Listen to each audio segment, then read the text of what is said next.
तो हम लोग जो चैप्टर पढ़ रहे हैं वो चैप्टर का नाम है rise of nationalism, rise of nationalism in India. तो ये चैप्टर हम लोग पढ़ रहे हैं, ये क्लास 10 का इम्पोर्टेंट चैप्टर है और ये पार्ट 4 है। तो ऑलरेडी पार्ट 3 अपलोड हो चुका है, ये पार्ट 4 है इस चैप्टर का। तो इसमें तो लास्ट चैप्टर में मैंने बताया था rise of nationalism in India में कि एक्चुअल में जो नॉन कोऑपरेशन मूवमेंट था, नॉन कोऑपरेशन मूवमेंट वो गांधी जी के द्वारा स्टार्ट किया गया, ठीक है। ये 1920 में स्टार्ट किया गया और ये नॉन कोऑपरेशन मूवमेंट 1922 तक चला। तो इसी मूवमेंट के बीच में क्या हुआ कि आंध्र प्रदेश का एक हिल था जिसको गोडम हिल के नाम से जाना जाता है। तो ये जो non cooperation movement Gandhi ji के द्वारा स्टार्ट किया गया था, तो वहाँ पर जो ट्राइबल लोग थे, जो फॉरेस्ट एरिया के आसपास में रहते थे, वो ट्राइबल लोगों पर ब्रिटिश गवर्नमेंट ने बैन लगा दिया, ठीक है। ब्रिटिश गवर्नमेंट एक लॉ लाया, ठीक है, जिसको फॉरेस्ट लॉ के नाम से जाना जाता है। इस लॉ में ब्रिटिश गवर्नमेंट ने क्या किया, जो भी ट्राइबल पीपल थे they were banned, they were prohibited by the British government to enter in the forest. मतलब ब्रिटिश गवर्नमेंट क्या किया, जो लोकल ट्राइबल लोग था उन लोग को फॉरेस्ट में जाने से बैन कर दिया गया, ठीक है। अब लोकल जो ट्राइबल लोग थे वो बेसिकली फॉरेस्ट पर ही उनका लाइफ सरवाइव करता था और उस पर भी वो बैन कर दिया गया था, ठीक है। इससे क्या हुआ कि बहुत सारे जो ट्राइबल लोग थे वो माइग्रेट होने लगे, ठीक है। वो एक जगह से दूसरा जगह जाने लगे, वहाँ पर जा कर के खेती वगैरह स्टार्ट कर दिए, ठीक है। बाकी जब वो लोग खेती वगैरह स्टार्ट कर दिए, ठीक है, अब ब्रिटिश गवर्नमेंट ने क्या किया कि वो ट्राइबल लोगों का भी खेती वगैरह छीनने लगा, ठीक है। तो जब इस तरह का जब ट्राइबल लोगों पर एग्रीकल्चर पर हैवी टैक्सेशन भी लगा दिया गया, तो ये जो एक्सप्लोटेशन ट्राइबल लोगों पर होने लगा, तो ट्राइबल लोगों ने ब्रिटिश गवर्नमेंट के इस एक्सप्लोटेशन के खिलाफ, ठीक है, एक मूवमेंट स्टार्ट किया जिसको ट्राइबल मूवमेंट कहा जा सकता है।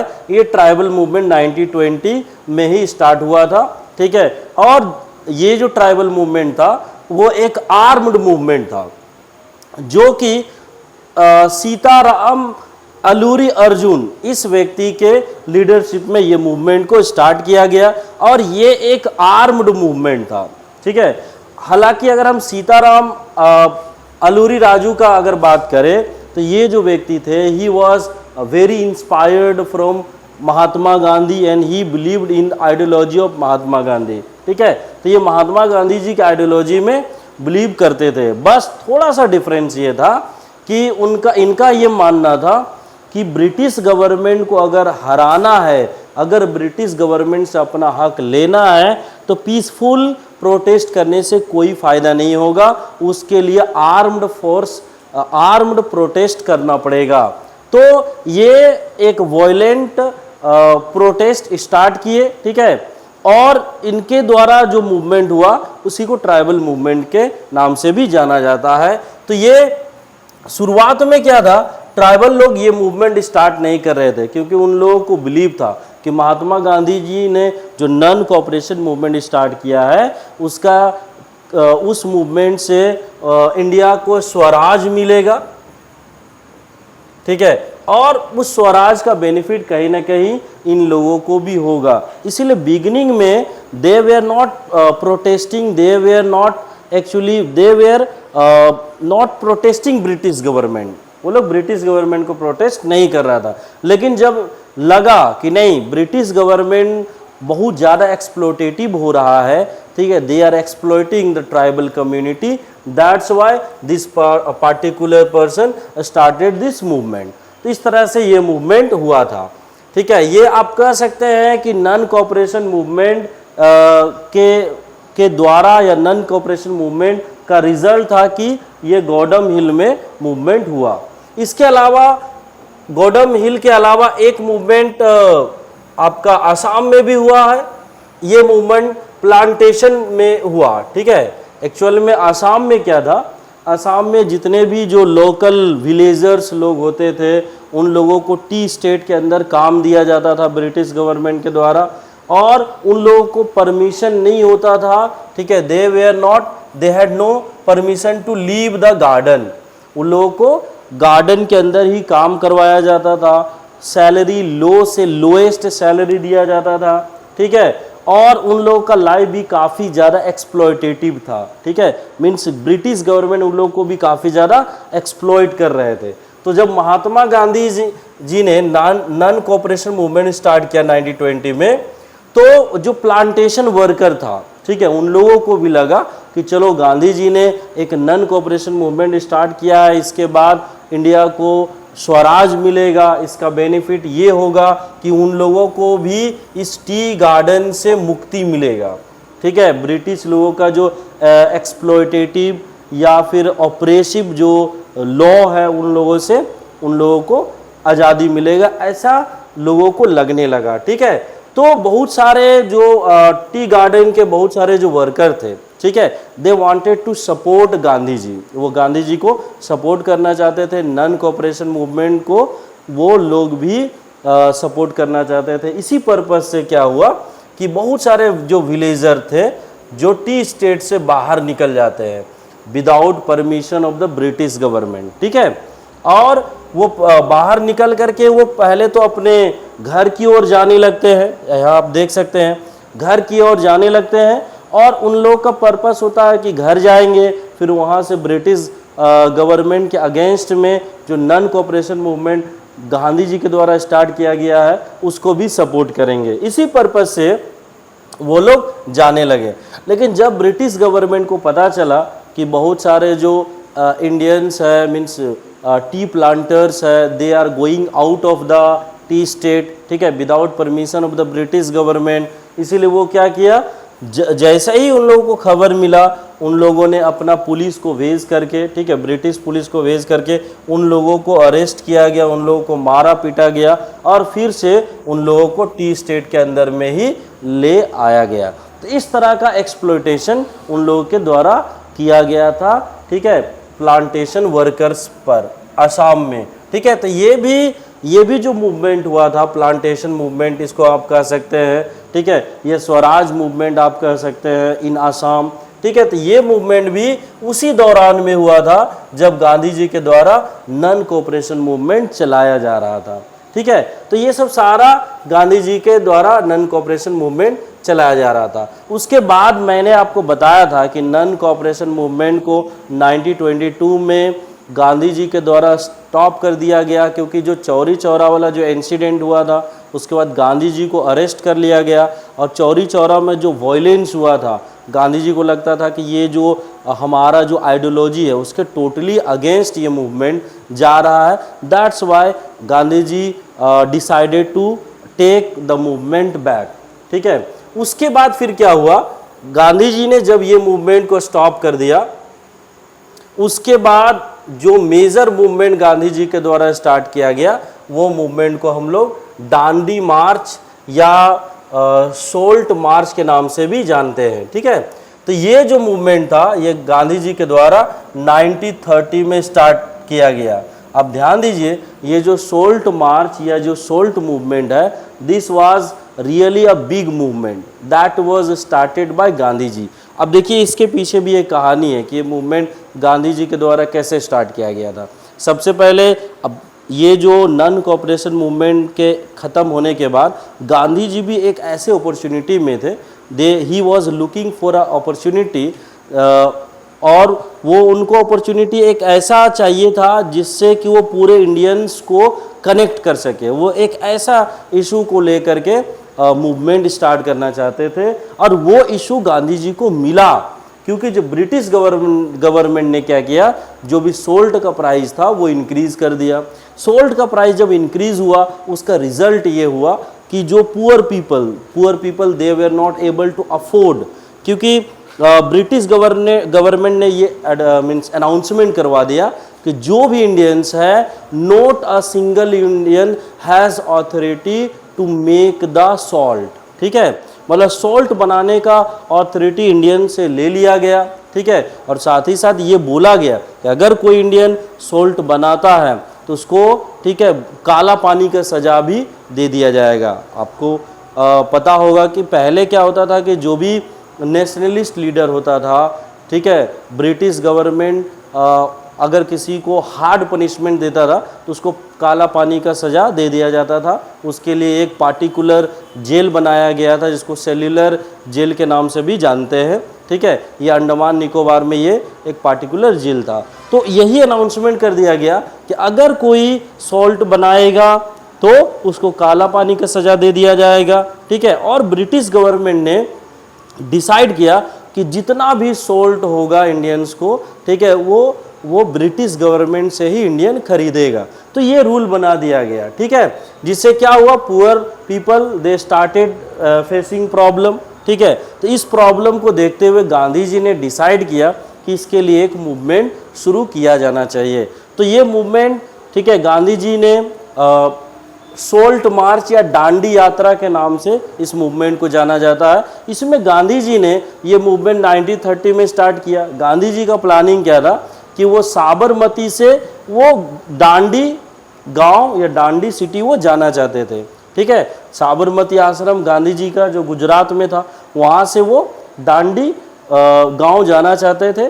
और दोनों का अगर हम डिस्टेंस का बात करें तो लगभग 240 माइल डिफरेंस था। दैट मीन्स अप्रॉक्सीमेटली 385 किलोमीटर, मतलब साबरमती से दांडी तक का जो यात्रा का जो डिस्टेंस है वो इतना था। तो गांधी जी ने प्लानिंग किया कि ये जो पूरा डिस्टेंस है वो 24 दिन में वो कवर करेंगे, 24 डेज में वो कवर करेंगे, उनका ये प्लानिंग था, ठीक है।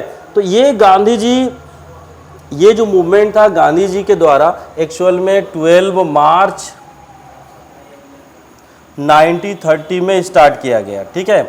और गांधी जी का प्लानिंग था कि वो पैदल ही यात्रा करेंगे, ठीक है, और वो दांडी गांव पहुंच करके और जो सोल्ट लो है उसको ब्रेक करेंगे, ठीक है। ये गांधी जी का प्लानिंग था।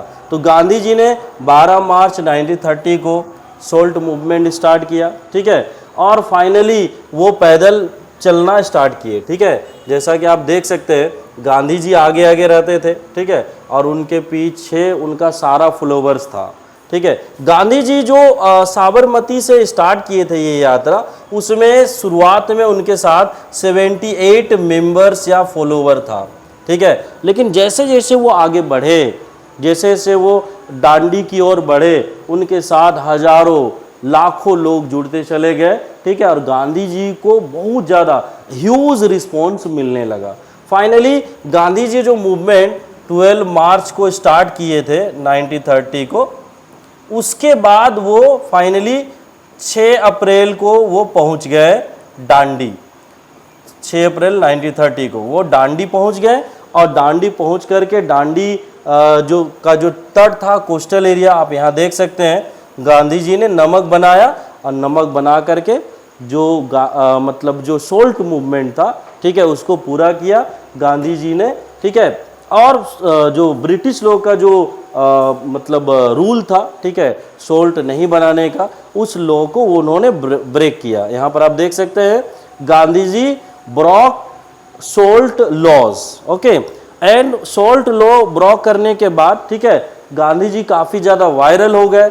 अब गांधी जी जैसे ही सोल्ट लॉ को ब्रेक किए थे, ठीक है, इसके बाद ये जो मूवमेंट स्टार्ट होता है गांधी जी का, एक नया मूवमेंट स्टार्ट होता है which is known as civil disobedience movement. अब यहाँ पर ध्यान से आपको समझना पड़ेगा, बहुत लोगों को लगता है कि सिविल डिसओबीडियंस मूवमेंट, ठीक है, और उसमें वो कंफ्यूज हो जाते हैं कि सिविल डिसओबीडियंस मूवमेंट कब स्टार्ट हुआ था, फिर दांडी मार्च क्या था। तो पहले आपको समझना होगा कि दांडी मार्च कोई मूवमेंट नहीं था। दांडी मार्च एक मार्च जो कि गांधी जी के द्वारा स्टार्ट किया गया था और उनका पर्पस था कि सोल्ट लॉ को ब्रेक करेंगे, ठीक है, और ब्रेक करने के बाद एक मूवमेंट को स्टार्ट करेंगे। तो सोल्ट लॉ को ब्रेक करने के बाद गांधी जी ने एक मूवमेंट को स्टार्ट किया। उस मूवमेंट का नाम है सिविल डिसओबीडियंस मूवमेंट, ठीक है। इस मूवमेंट में क्या किया गया, सबसे पहले तो गांधी जी ने सोल्ट लॉ को तोड़ा, ठीक है, सोल्ट बना करके सोल्ट लॉ को तोड़ा। और गांधी जी के साथ साथ बहुत सारे इंडियन ने, ठीक है, उस दिन सोल्ट को बनाया और उस दिन से वो बनाना स्टार्ट कर दिया। ठीक है, उसके बाद सिविल डिसओबीडियंस मूवमेंट में और क्या किया गया, रिफ्यूज टू पे द टैक्सेस। मतलब सोल्ट मूवमेंट में ये किया गया कि गांधी जी और उनका जो फॉलोवर था उन लोगों ने टैक्स को पे करने से रिफ्यूज कर दिया। ठीक है, और जो लैंड रेवेन्यूज वगैरह होता था, ठीक है, वो भी पे करने से रिफ्यूज कर दिया। और गांधी जी का जो पैटर्न था सत्याग्रह, जो कि हम फर्स्ट वीडियो से ही बता रहे हैं, ठीक है, boycott foreign goods and services. तो जितने भी फॉरेन गुड्स एंड सर्विसेज था उसको भी बॉयकॉट गांधी जी के द्वारा, उनके फॉलोवर के द्वारा किया जाने लगा। ठीक है, अब ब्रिटिश लोग भी कुछ ना कुछ तो करेगा ना। अब मान लेते हैं सॉल्ट लॉ चल रहा है, लार्ज स्केल पर प्रोटेस्ट हो रहा है, तो ब्रिटिश गवर्नमेंट हाथ पर हाथ दे करके बैठेगा तो नहीं। ठीक है, इसके लिए क्या हुआ, लार्ज स्केल पर लोगों को, ठीक है, अरेस्ट किया गया, उसको रिप्रेस करने के लिए, सप्रेस करने के लिए। ठीक है, ये thousands of people were arrested, ठीक है, and the British government tried to stop this movement which was started by Gandhi ji. लेकिन वो लोग ट्राई किया, लेकिन वो स्टॉप नहीं कर पाया। इस मूवमेंट के बाद, सिविल डिसओबीडिएंट मूवमेंट जब स्टार्ट हुआ, इस मूवमेंट के बाद गांधी जी काफ़ी ज़्यादा वायरल हो गए, not only in India but around the world he became a viral person. ठीक है, सभी लोग गांधी जी को अप्रिशिएट करने लगे। गांधी जी के द्वारा जो किया गया उसको काफ़ी ज़्यादा प्रशंसा मिला, चाहे वो कांग्रेस लीडर हो, चाहे इंडिया का हर एक कोना से लोगों का सपोर्ट मिलने लगा। ठीक है, तो इस तरह से ये मूवमेंट काफ़ी ज़्यादा सक्सेसफुल हुआ। ठीक है, अब देखिए इस मूवमेंट में, ये जो सिविल डिसओबीडिएंट मूवमेंट था, इस मूवमेंट में किन लोगों ने सपोर्ट किया। ठीक है, ये मूवमेंट आप जान लीजिए 1930 में स्टार्ट हुआ। ठीक है, और 1934 तक ये मूवमेंट चला। तो इस मूवमेंट में गांधी जी का सपोर्ट हर एक वर्ग ने, means every category of the people of Indian society supported Gandhi ji in this movement. लेकिन इसमें आप देख लीजिए गांधी जी को रिच जो पीजेंट्स था, जैसे आपका गुजरात का पाटीदार हो, चाहे यूपी या हरियाणा का जाट लोग हो, ठीक है, they were rich farmer, they supported Gandhi ji in this civil disobedience movement. उसके बाद पुअर पीजेंट्स, जो पुअर फार्मर था, ठीक है, वो लोग तो डेफिनेटली, वो लोग से तो हेवी टैक्स लिया जाता था, तो वो लोग गांधी जी को लार्ज स्केल पर सपोर्ट किए। ठीक है, क्योंकि वो लोग भी चाहते थे कि टैक्स से उन लोगों को क्या मिले, रिलीफ मिले।